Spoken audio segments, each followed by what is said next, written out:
Corona ಎಂಬ ಮಹಾಮಾರಿ ರಾಜ್ಯಕ್ಕೆ ಕಾಲಿಟ್ಟು ಲಾಕ್ಡೌನ್ ಘೋಷಣೆಯಾದ ಬಳಿಕ ಉದ್ಯೋಗಕ್ಕೆಂದು ಮನೆ ಬಿಟ್ಟು ಹೊರಹೋದವರು ತಮ್ಮ ಮನೆಗೆ ವಾಪಸ್ಸಾಗಿದ್ದಾರೆ.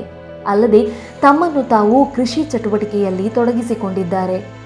ಅದೇ ರೀತಿ ನಟನೆ, ವಿದ್ಯಾಭ್ಯಾಸ ಎಂದು ಸಿಲಿಕಾನ್ ಸಿಟಿಗೆ ತೆರಳಿದ್ದ ಬಿಗ್ ಬಾಸ್ 7ರ ಸ್ಪರ್ಧಿ ಭೂಮಿ ಶೆಟ್ಟಿ ಕೂಡ ಇದೀಗ ಮನೆಗೆ ಬಂದಿದ್ದು ಗದ್ದೆ ನಾಟಿ ಮಾಡುವ ಮೂಲಕ ಸುದ್ದಿಯಾಗಿದ್ದಾರೆ.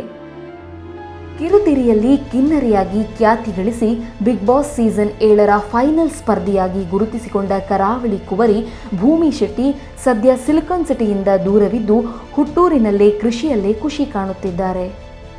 ಮೂಲತಃ ಉಡುಪಿ ಜಿಲ್ಲೆಯ ಬೈಂದೂರು ತಾಲೂಕಿನ ಬೀಜೂರು ಗ್ರಾಮದ ಗಂಟಿಹೊಳೆಯ ಭೂಮಿ ಶೆಟ್ಟಿ ವಿದ್ಯಾಭ್ಯಾಸ, ನಟನೆ ಅಂತ ಬೆಂಗಳೂರಿನಲ್ಲೇ ಇರುತ್ತಿದ್ದರು.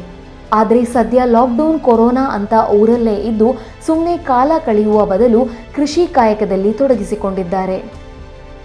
ಭೂಮಿ ಶೆಟ್ಟಿ ಅವರ ಅಜ್ಜ ಭತ್ತದ ಬೇಸಾಯ ಮಾಡುತ್ತಿದ್ದರು.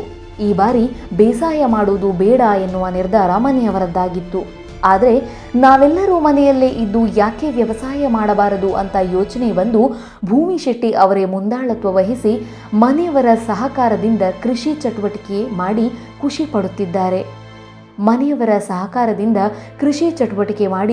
ಪಡುತ್ತಿದ್ದಾರೆ. ಭೂಮಿ ಶೆಟ್ಟಿ ತಾವೇ ಸ್ವತಃ ಗೊಬ್ಬರ ಹೊತ್ತು ನಾಟಿ ಮಾಡಿ ಬೆಳಗಿನಿಂದ ಸಂಜೆಯವರೆಗೂ ಕೃಷಿಗಳಂತೆ ಹೊಲದಲ್ಲಿ ದುಡಿದು ಬೆವರು ಸುರಿಸಿದ್ದಾರೆ. ಕೃಷಿಯಲ್ಲಿ ತೊಡಗಿಸಿಕೊಂಡ ಅಪರೂಪದ ಫೋಟೋವನ್ನು ಸಾಮಾಜಿಕ ಜಾಲತಾಣದಲ್ಲಿ ಹಂಚಿಕೊಂಡು ಸಂತಸಗೊಂಡಿದ್ದಾರೆ. ಈ ಬಗ್ಗೆ ಮಾತನಾಡಿರುವ ಭೂಮಿ ಶೆಟ್ಟಿ, ಈ ಬಾರಿ ಬೇಸಾಯ ಬೇಡ ಎಂದು ಮನೆಯವರು ಹೇಳಿದ್ರು. ಆದರೆ ನಾವೆಲ್ಲರೂ ಮನೆಯಲ್ಲೇ ಇದ್ದು ಯಾಕೆ ವ್ಯವಸಾಯ ಮಾಡಬಾರ್ದು ಎಂದು ಅಂದುಕೊಂಡು ನಾನು ಸಹಾಯ ಮಾಡೋದಾಗಿ ತಿಳಿಸಿದೆ. ಹೀಗಾಗಿ ಈ ಬಾರಿ ಕೃಷಿ ಚಟುವಟಿಕೆಯಲ್ಲಿ ನಾನು ಭಾಗಿಯಾಗಿದ್ದೇನೆ. ಈ ಕೆಲಸ ನನಗೆ ತುಂಬಾನೇ ಖುಷಿ ಕೊಟ್ಟಿದೆ ಎಂದು ಭೂಮಿ ತಿಳಿಸಿದ್ದಾರೆ. ನೋಡ್ತಾ ಇರಿ ಮ್ಯಾಂಗ್ಳೂರ್ ಮಿರರ್.